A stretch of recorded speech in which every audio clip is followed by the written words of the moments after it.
अस्सलाम वालेकुम व्यूअर्स, मैं हूं समीना पाशा। उम्मीद है आप लोग खैरियत से होंगे। व्यूअर्स, कुछ अहम खबरें और अपडेट्स लेकर इस व्लॉग में आपके सामने हाजिर हैं। आपको बताएंगे कि बज़ाहिर साइफर केस का जो मामला इस वक्त इस्लामाबाद हाई कोर्ट में ज़ेर बहस है, वो किस तरफ जाता हुआ नज़र आ रहा है और उसकी दो जो मुमकिना समझ लीजिए आप डायरेक्शंस नज़र आ रही हैं, वो ज़रा डिटेल में डिस्कस करेंगे। आज एक और हमला किया गया खैबर पख्तूनख्वा हुकूमत पर, वो ये कि वज़ीर आला अली अमीन गंडापुर साहब के नाकाबिले ज़मानत वारंट गिरफ्तारी जारी किए गए। तो अगेन ये एक मैसेज है बुनियादी तौर पर, और ये मैसेज बड़ा सीधा साफ है और मैसेज यही है कि बाज आ जाओ। तो ये मैसेज और इसके बाद होगा क्या, इसका जो रद्दमल आया है वो भी बड़ा इंटरेस्टिंग है, जो तहरीक इंसाफ की तरफ से आया वो भी आपके साथ डिस्कस करेंगे। कोर्ट्स की बात हो रही है तो हसन और हुसैन साहब को जी बाइज्जत बरी कर दिया गया है एवनफील्ड अपार्टमेंट से केस से, और इतना ही नहीं बल्कि अल अज़ीज़िया फ्लैगशिप सारे रेफरेंसेस जो हैं उनके वो ख़त्म हो गए हैं और टोटल क्लीन चिट उन्हें हाथ में दे दी गई है। सेनेट इलेक्शन के लिए मुख्तलिफ उम्मीदवारों के नामों पर एतराज़ात आ गए हैं। ख्वाजा आसिफ साहब ने बातें की हैं जी, उन्हें धमकियाँ मिल रही हैं, इस पर भी बात करेंगे। जवाद एस ख्वाजा साहब साबिक चीफ जस्टिस ने एक बड़ी इंपॉर्टेंट आज दायर की है, एक दरख्वास्त की है सुप्रीम कोर्ट ऑफ पाकिस्तान में, वो आपके साथ शेयर करेंगे। और इसके साथ साथ कुछ 9 मई के हवाले से भी आज के वीलॉग में बात करूंगी। मैं ख़ास तौर पर आप सबको खुशामदीद कहती हूँ, और आज आप सबको खुशामदीद कहने के साथ साथ मैं आज आप लोगों की शुक्रगुजार भी हूँ। वो वजह ये है कि आप लोग देख सकते हैं इस वक्त जो हिंसे बदले हैं हमारे सब्सक्राइबर्स के, और अब माशाल्लाह से हम 2000 के यानी कि 2 लाख सब्सक्राइबर हो चुके हैं इस यूट्यूब चैनल के। और ये चैनल बेसिकली आपका चैनल है, आपके लिए यहाँ पर आवाज़ भी उठाई जाती है, आपको यहाँ पर अपडेट भी करती हूँ और कोशिश करती हूँ कि अपनी कुछ जो भी मेरे मुशाहिदात हैं या एक नाक़िस सी राय है वो आपके साथ मैं शेयर कर सकूँ पूरी ईमानदारी के साथ और जज्बे और हौसले के साथ। तो ये सफ़र तकरीबन 1 साल पहले शुरू हुआ था और आज माशाल्लाह से हम 2 लाख की एक फ़ैमिली बन चुके हैं। तो मेरे लिए ये बहुत ही खुशाइंद भी है, बहुत मैं आप सब की ममनून हूँ, आप लोगों जितना मुझे अप्रिशिएट करते हैं। मैं सच बताऊँ तो जब मैंने ये काम शुरू किया था मुझे इस बात का अंदाज़ा नहीं था, और शायद देर से शुरू करने की एक वजह ये भी थी कि मैं ये सोचती थी कि मैं क्या डिफरेंट कर लूँगी या मुझे क्यों पजीराई मिलेगी। लेकिन फिर बहुत से दोस्तों ने, और फिर सच बात है कि जो मुल्क की हालात उस वक्त बनना शुरू हो गए थे तो अंदर इतनी फ्रस्ट्रेशन थी कि उस वक्त मैंने ये सोचा कि मुझे खुलकर अपने प्लेटफॉर्म से बात करनी चाहिए। और फिर मैंने ये यूट्यूब स्टार्ट किया और उस पर जो आपने मुझे पजीराई दी, मैं आपकी तहे दिल से शुक्रगुजार हूँ। और इस बात का वादा भी है और पूरी जिम्मेदारी का एहसास करने की कोशिश करती हूँ कि इस प्लेटफॉर्म से हमेशा वो बात करूं जो कि डिसेंट हो, तस्दीक शुदा हो, और जो मेरी राय है वो आप ज़ाहिर उससे इख्तलाफ भी कर सकते हैं, इत्तेफाक भी कर सकते हैं, लेकिन कोशिश ये है कि वो मेरी ईमानदाराना राय हो, उसमें मैं कोई खोट नहीं डालती। तो आप सबका बहुत शुक्रिया। आ जाइए जी अब इस बात के ऊपर कि क्या हो रहा है जी हमारे मुल्क में इस वक्त। ख़बरें जो हैं वो थोड़ी सी ऐसा आप कह सकते हैं कि डेस्परेट कर रही हैं, सबको डिसअपॉइंट कर रही हैं, लेकिन यकीन मानिए ये जो सब कुछ हो रहा है ना, ये मैं इस नज़र से ही देखती हूँ कि बेसिकली ये करने वाला कितना डेस्परेट है। आप ये अंदाज़ा लगाएं कि वो जिस तरह से निकल कर जो हमले कर रहा है, तो उसके बाद आप सोचिए कि वो किस कदर डेस्परेशन का शिकार है। ये है असल इसको देखने का एंगल। और ये ज़रूर है कि फ़िलहाल मुश्किल टाइम लगता है, और लगता है कि जो बहुत सारे मामलात जो हम नॉर्मल करना चाहते हैं मुल्क के, वो शायद अभी थोड़ी तवील हो गई जद्दोजहद, लेकिन तवील ही सही, लेकिन ये जद्दोजहद इतनी आप ये नहीं कह सकते कि एक दिन में ही फ़ैसले बदल जाएं या वक्त बदल जाएं, उसके लिए वक्त लगता है। और ख़ास तौर पर जब हम ये देख रहे हों कि मुल्क का कोई भी इदारा जो है वो इस वक्त अवाम के साथ खड़ा नज़र ना आए, तो ऐसी सूरत में फिर ये जो हमें एक स्ट्रगल नज़र आ रही है वो तवील होती नज़र तो आएगी। साइफर केस की बात कर लेते हैं। इमरान खान साहब के खिलाफ cipher case Islamabad high court में अपील पर समाअत दूसरे रोज़ भी। मेरिट के ऊपर दलाइल सलमान सफदर साहब की तरफ से बेहतरीन, और आज उन्होंने बहुत से अहम निकात उठाए। ये भी बात हुई कि इंक्वायरी कब हुई, किसने नोटिफिकेशन किया था, इंक्वायरी किस लेवल की हुई, और जिसने भी इंक्वायरी की या स्टार्ट की वो खुद गवाह क्यों नहीं है, उसका हिस्सा क्यों नहीं बना। तो इस केस का जो बेसिकली एक स्टार्ट था वही कंट्रोवर्शियल हो गया इस बात के ऊपर कि कोई ऐसा नोटिफिकेशन ही प्रोसिक्यूटर अदालत को दिखा नहीं सकी कि जिसकी बुनियाद के ऊपर आगे ये सारा केस बना था। देखिए, एफआईए का एक काम करने का तरीका है ना, एक बुनियादी इंक्वायरी होती है, उसके बाद आप चीज़ें कुछ शवाहिद मिलते हैं तो आप एक केस डेवलप करते हैं। लेकिन यहाँ पर ऐसी कोई इंक्वायरी अगर हुई है, किसके कहने पर हुई, क्या फाइंडिंग्स थी, कुछ इस बारे में डॉक्यूमेंटेशन जो थी वो सामने नहीं आ सकी। तो ये एक बहुत बड़ा लूप होल था। फिर इसी तरह सलमान सफदर साहब ने कल के रोज़ भी बड़े इंपॉर्टेंट दलाइल दिए, आज भी उनका ये सिलसिला जारी रहा और अल्टीमेटली ऐसा लगा कि जो गुल हसन औरंगज़ेब साहब हैं, जस्टिस गुल हसन औरंगज़ेब साहब, वो तो इस बात पे कन्विंस नज़र आ रहे थे कि ये केस किसी सूरत बनता ही नहीं है और बज़ाहिर लगता था कि जैसे उनका माइंड है कि इस केस को यहीं पे ख़त्म किया जाए। लेकिन दूसरी तरफ आमिर फारूक साहब एज़ यूजुअल कुछ ऐसे सवालात कर रहे थे जहाँ पे वो अटक गए थे और उनका ये मानना है, शायद बज़ाहिर ऐसा लग रहा है उनके जहन को देखते हुए, कि शायद वो ये समझते हैं कि दोबारा से इस केस को ट्रायल किया जाए, इस केस का, और इसको रिमांड बैक किया जाए। रिमांड बैक का मतलब है कि इस केस की दोबारा से सेशन कोर्ट में समाअत हो, स्पेशल कोर्ट में समाअत हो, उसी जज के पास जिन्होंने पहले भी ये केस सुना है। तो अब जो कोर्ट रिपोर्टर्स थे अपनी ऑब्जर्वेशन की बुनियाद पर और अपने एक्सपीरियंस की बुनियाद पर ये बात कह रहे हैं कि इस दो के अलावा कोई और तीसरा ऑप्शन नहीं है इस केस में। या तो इमरान खान साहब को बरी कर दिया जाएगा या फिर रिमांड बैक किया जाएगा। लेकिन अगर कोई ये समझे कि ये सज़ा बरकरार रहेगी तो इसका कोई इम्कान जो है नज़र नहीं आ रहा।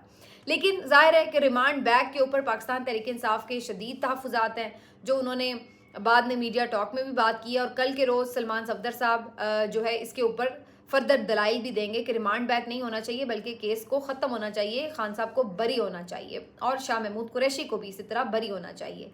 क्योंकि वो ये समझते हैं कि दोबारा उसी जज के पास केस को भेजना कि जिसने ऑलरेडी इस केस में इतने लूप होल्स छोड़े हैं, जो एक एसओपी था उसके मुताबिक केस का ट्रायल नहीं चलाया और जिसके ऊपर बहुत बड़े बड़े सवाल आते हैं। आज ये भी एक सवाल हुआ कि आखिर इतनी क्या इमरजेंसी थी कि 10-10 बजे तक रात को बैठ के समाअतें हो रही थी, आखिर जज साहब को फैसला सुनाने की इतनी जल्दी क्यों थी? ये भी सवाल गुल हसन औरंगज़ेब साहब ने उठाया। फिर आपको मैं एक और बात याद दिला दूं कि जब ये केस चल रहा था तो इस केस के ऊपर 2 इंट्रा कोर्ट अपीलें भी फाइल हुई थी इस्लामाबाद हाई कोर्ट में, जिसमें ये कहा गया था कि जी ये केस इन कैमरा चल रहा है या इसको ओपन समाअत नहीं हो रही, तो इस वजह से भी एक दफ़ा जितनी समाअत हुई थी वो सारी कलअदम करार दी गई और फिर दोबारा से केस का ट्रायल हुआ। 2 मरतबा ऐसा हो चुका है कि ये केस आधे से तकरीबन ज़्यादा हो चुका था ट्रायल इसमें और फिर वापस ज़ीरो पे आया उसी जज साहब ने। यानी एक जज साहब इतने नाक़िस तरीके से केस चला रहे हैं कि 3 दफ़ा तकरीबन उन्होंने इस केस को शुरू से सुना है और उसके बावजूद भी इस केस का ये हाल है कि इस्लामाबाद हाई कोर्ट के पास कोई रीज़न नहीं समझ में आ रही कि इस केस को किस तरह से आगे चलाया जाए या बरकरार रखा जाए। तो फिर ये एक बहुत बड़ी इंसाफ के साथ ज्यादती होगी कि अगर दोबारा उसी जज के पास आप ये केस भेज दें कि जो 3 दफ़ा में भी उस केस को अभी तक ठीक से सुन नहीं पाया, तो फिर वो अब क्या सुनेगा, और वो भी उस सूरत में कि जब ज़ाहिर कोई ऐसा सॉलिड एविडेंस, कोई एक ऐसी चीज़ एक भी नहीं मिल रही है अदालत को कि जिसकी बुनियाद पर उन्हें लगे कि इस केस को दोबारा से सुनना चाहिए, कोई इसमें जान है। तो ये अब सलमान सफदर साहब कल ज़ाहिर इसके ऊपर मज़ीद बात करेंगे, लेकिन ये पीटीआई को खदशा है कि ये इस तरफ मामला जा सकता है। और ये खदशा क्यों है, दोनों जज साहिबान में से कौन ये चाहेगा ये भी आपको पता है, ये मुझे बताने की ज़रूरत नहीं। तो ये जनाब फ़िलहाल साइफ़र केस का मामला है। लेकिन अब दूसरी तरफ बात सिर्फ यहीं पे नहीं अटकी हुई, इसके अलावा भी बड़ी चीज़ें हैं जो हो रही हैं, जो ये मैसेज दे रही हैं कि पीटीआई के ऊपर सख्ती की जा रही है या उनके ऊपर जोर बढ़ाया जा रहा है। जैसे कि अली अमीन गंडापुर साहब जो कि वज़ीर आला हैं खैबर पख्तूनख्वा के, उनके इंसदाद दहशत गर्दी अदालत से रावलपिंडी से नाकाबिल ज़मानत वारंट गिरफ्तारी जारी किए गए और ये अपने आप में एक फिर बहुत बड़ा एक जारहाना अमल है, जिससे आप ये मैसेज दे रहे हैं एक सूबे के इलेक्टेड वज़ीर आला को कि भाई आप जो हैं आपको गिरफ्तार कर लिया जाएगा। और इसके ऊपर यकीनी तौर पर पहले भी सब कह रहे हैं कि जो खैबर पख्तूनख्वा की हुकूमत है वो बहुत खटक रही है और अली अमीन गंडापुर साहब को भी नामजद करने के ऊपर बड़ा इतराज़ किया गया था। तो अब जो ये बेसिकली एक मैसेज दिया गया, ये भी दिया गया और उसके साथ साथ उनकी नाअहली के लिए एक रेफरेंस भी इलेक्शन कमीशन में आ चुका हुआ है। तो ये दोनों बातें बेसिकली आपको बता रही हैं कि खैबर पख्तूनख्वा की हुकूमत के ऊपर भाई तलवार लटक रही है और हम किसी भी वक्त चाहें तो हम हुकूमत ख़त्म कर देंगे। ये एक तरह का मैसेज जो है वो कन्वे किया गया है इस किस्म की हरकत से। इसके ऊपर पीटीआई का एक बड़ा स्ट्रॉन्ग रद्द-ए-अमल आया। उन्होंने एक तो ये कहा है कि भाई ये हम कंडेम करते हैं।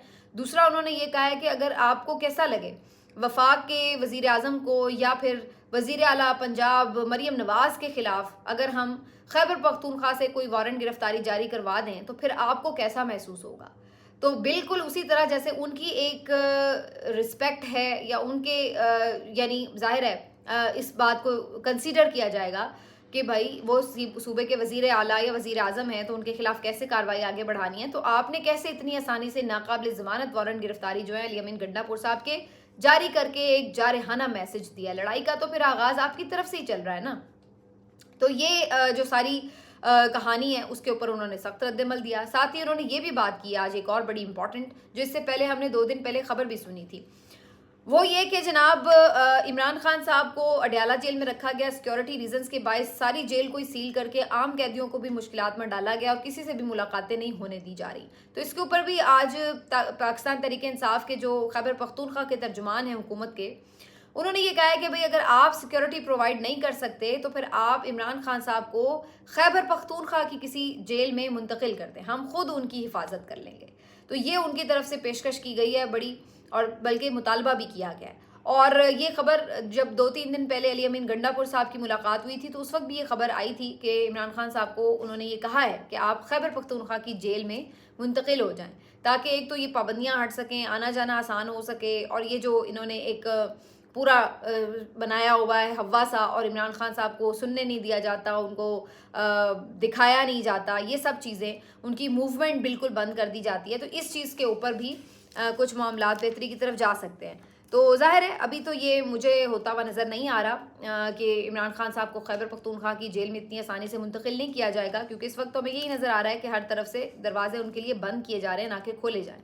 तो इस वजह से लेकिन ये एक दबाव डालने की अच्छी उन्होंने कोशिश की ज़रूर है खैबर पख्तूनख्वा की तरफ से, और ये उन्होंने कहा है।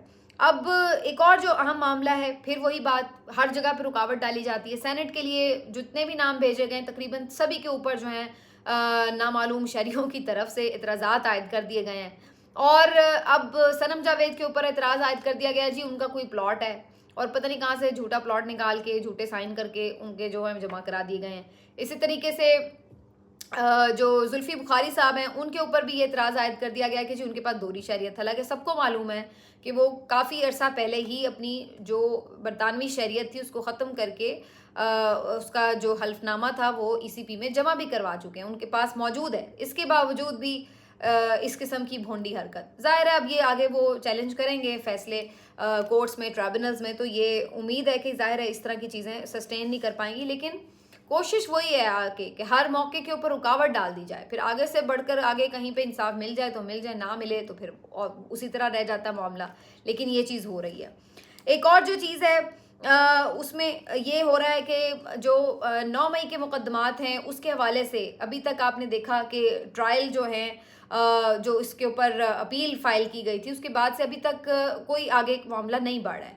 और अब जवाद एस ख्वाजा साहब जो कि ख़ुद भी इस केस के पिटिशनर थे, उन्होंने एक और दरख्वास्त की है सुप्रीम कोर्ट में कि इस मामले को अब देखा जाए और इस मसले को एक तरफ लगाया जाए, क्योंकि बेसिकली जो पहली हेयरिंग हुई थी उसके बाद जो फैसला आया था उसको मुअत्तल कर दिया गया था। और आगे उसके बाद हुआ ये कि जो लोग बेचारे मिलिट्री लोग की तहवील में थे वो वहीं पे फंसे रह गए, ना उनके केसेस का फैसला आया और ना ही उनको वापस सिविलियन जेलों में या सिविलियन कोर्ट्स की तरफ भेजा गया, तो वो वहीं के वहीं रह गए हैं। तो ये एक अजीब और गरीब सूरत हाल है भाई। अगर आपने इस केस को ख़त्म करना है तब भी, और अगर नहीं करना है तब भी, दोनों सूरतों में आपको चीज़ को वाजे करना चाहिए।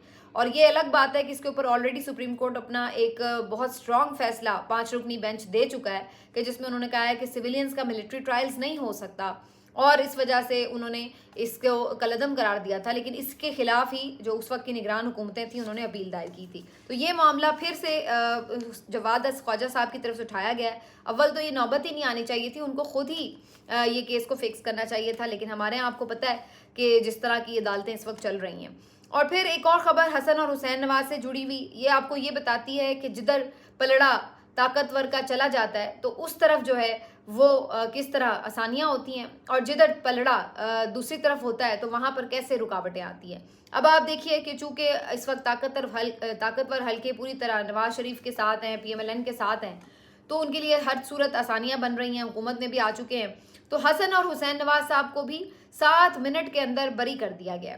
7 साल से ये लोग इश्तिहारी थे, वनफील्ड केस में, लजीजिया, फ्लैगशिप रेफरेंस, कितने ही केसेस थे इनके ऊपर, और 7 मिनट के अंदर इनको बरी ही कर दिया गया टोटली। ये सूरत हाल है। अच्छा, अब मैं इस बात पे वैसे अपनी जगह हैरान थी कि भाई ये तो कोई बता दे, चलिए आपने मरीम नवाज को बरी कर दिया, नवाज शरीफ को बरी कर दिया, हसन और हुसैन को भी बरी कर दिया, तो आज आपने ये तो सबको बरी कर दिया खानदान से कि भाई सारा खानदान नीट एंड क्लीन है, तो ये तो बेचारी आवाम को बता दें कि ये जो लंदन की जायदादें हैं फिर आखिर हैं किसकी। आज तक तो इस केस में ये तक नहीं पता चल सका, या तो होता ना भी चीज़ें क्लियर हो गई, भाई ये हुआ और ठीक है जी, ओके है सब, तो बात समझ में आती। यानी इस केस में इस अंदाज से ख़त्म हुए हैं ये केसेस कि इसमें कोई चीज़ वाजे नहीं है। मुझे आज तक नहीं पता कि केस में कहीं ये बात डिस्कस हुई है कि अब ये केसेस कि ये जायदादें जो हैं वो अब हैं किसकी, अगर ये किसी की हैं तो वो कैसे बनी, उसके पैसे कहाँ से आए, वो कौन इसका बेनिफिशियल ओनर है, कुछ पता नहीं है। और ये सारा कुछ उठा के रैप अप कर दिया गया है। ये है आवाम की औकात और आवाम के पैसे की औकात, कि यहाँ पर ये हिसाब किताब नहीं कोई दे सकता। इसी तरह जरदारी साहब सदर बन बैठे हैं, तो उनके ऊपर भी जितने केसेस चल रहे थे, कोई तोशा खाना का भी था, कोई और अकाउंट्स का था, वो जो थे जाली अकाउंट्स का, फेक अकाउंट्स का केस था, वो वाला भी, वो सब भी चल रहे थे, वो भी अब ऑटोमेटिकली चूंकि सदर को इस्तिस्ना हासिल होता है, उन्हें इस्तिस्ना हासिल हो गया, लिहाजा वो केसेस भी अब नहीं चल सकते। तो अब 5 साल अगर वो सदर रहते हैं तो मतलब 5 साल तो उनके ऊपर केसेस नहीं चल सकते, और 5 साल के बाद कौन जुल्फ, वो क्या है, कौन जिंदा रहता है तेरी जुल्फ के सर होने तक वाली सूरत हाल है। तो यहाँ पर कैसे आप ताकतवर को पकड़ेंगे? ये तो यहाँ पर निज़ाम है कि इतने ओपन एंड शट केसेस को किस तरीके से रोल बैक किया गया है, और ऐसे बोगस केसेस जिसमें खुद जो जज साहब हैं वो सर पकड़ के बैठे होते हैं कि यार ये किस तरह केस चला है, लेकिन मजबूर हैं कि वो इस केस में बरी नहीं कर सकते, कुछ ना कुछ उन्होंने देना है कि चलो भाई इस केस को लटका के रखो। ये आपको इंसाफ का वाजे और साफ कत्ल जो है वो होता हुआ पाकिस्तान की अदालतों में नजर आता है।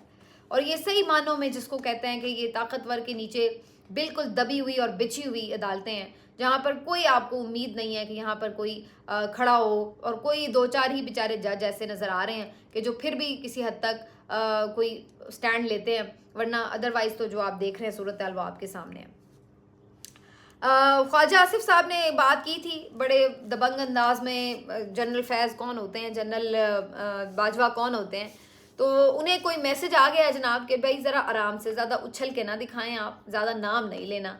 और फिर उन्होंने इस धमकी को भी बता दिया कि जी मुझे तो कोई धमकियां लगा रहा है कि ख़बरदार जो इनका नाम लिया तो। भाई अब बंदा पूछे कि आप अगर इतने ही वज़ीर दिफा हैं तो फिर बताएं ना, आप नाम लें, किसने आपको धमकी लगाई, कौन आपको मना कर रहा है कि ताकतवर जर्नैलों का आपने एहतसाब नहीं करना, बताएं। फिर नहीं बता सकते क्योंकि आप तो खुद भी इलेक्टेड नहीं है ना। प्रॉब्लम ये है कि आप तो खुद जिनके कंधों पे सवार होके आए हैं, तो फिर आप कैसे ये बात कर सकते हैं कि जी उनका एहतसाब आप करना चाहते हैं। तो वैसे तो आपको खुद ही शर्म आनी चाहिए ऐसी बात करते हुए, और ऊपर से आप दिखाने के लिए, दिखावे के लिए ये सब बातें करते भी हैं। तो आपको भी पता है कि आप कितने पानी में हैं और आप इस तरह की कोई चीज़ कर ही नहीं सकते। आप एहतसाब तो दूर की बात है, आप एहतसाब का अलिफ नहीं कर सकते जर्नैलों के खिलाफ, और फिर आप ऊपर से आके टीवी पे बैठकर ये भी बताते हैं कि जी आपको धमकियां मिल रही हैं। तो इतने ही आप दबंग हैं तो बताएं ना फिर धमकी देने वाले का नाम। तो ये इनकी आपस की नूरा कुश्ती है सारी, वो सारी नज़र आ जाती है। लेकिन इन दी एंड बस यही कहानी है कि जो इस वक्त हमें नज़र आ रहा है कि ये जो इंसाफ है, ये जो कानून है, ये सब इस वक्त बांदी हैं ताकतवरों की, और ये कोई अपने तौर पर खुलेआम आज़ादाना फैसले नहीं कर पा रहे। अल्टीमेटली बज़ाहिर ऐसा लगता है कि ये सिस्टम जो है अगर चाहता है, अवाम चाहते हैं कि ये उनको ही इस सिस्टम से इंसाफ लेना है, तो फिर उन्हें ही इस सिस्टम में पुरअमन एहतजाज के ज़रिए बाहर निकलना है बड़ी तादाद में, जब जब भी कॉल्स आएँ। यही एक वाहिद तरीका नज़र आता है कि ये इस सिस्टम के ऊपर दबाव बढ़ा सकते हैं। अदरवाइज़ PTI के पास बज़ाहिर कोई और ऑप्शन नज़र नहीं आती, क्योंकि जो आप इलेक्शन कमीशन का हाल देख रहे हैं, जो अदालतों के हाल देख रहे हैं, जो ऐवानों में हो रहा है, तो इतना ज़्यादा अंधा कत्ल हो रहा है इंसाफ का, कानून का, कोई चीज़ फेयर नहीं है। तो ऐसे में क्या आप सोच सकते हैं कि इनके साथ कोई भी इंसाफ होगा? तो ये सूरत हाल है। इनकी अब सारी जो उम्मीद है वो आ जाके इसी बात के ऊपर है कि अवाम इनके साथ है और अवाम क्या इस तादाद में इनके साथ हैं कि वो बाहर निकलेंगे, ऐसा कोई एहतजाज करेंगे कि जिसकी वजह से कोई प्रेशर इस तरह सिस्टम पे पड़े कि कोई ना कोई वो अपनी बात मनवाने में कामयाब हो। क्योंकि अदरवाइज तो हम यही देख रहे हैं कि फ़िलहाल तो जो इनके हाथ में आया भी है वो भी छीनने की तैयारी है, वही छीना जा रहा है और आहिस्ता आहिस्ता छीना भी जा रहा है। और मज़ीद जो भी है जैसे KP की हुकूमत ये वो उसको भी हाथ डालने के लिए पूरी तरह ये पर तोड़ रहे हैं। मिलते हैं आपसे अगले वीडियो में, अपना ख्याल रखिए, अल्लाह हाफिज़।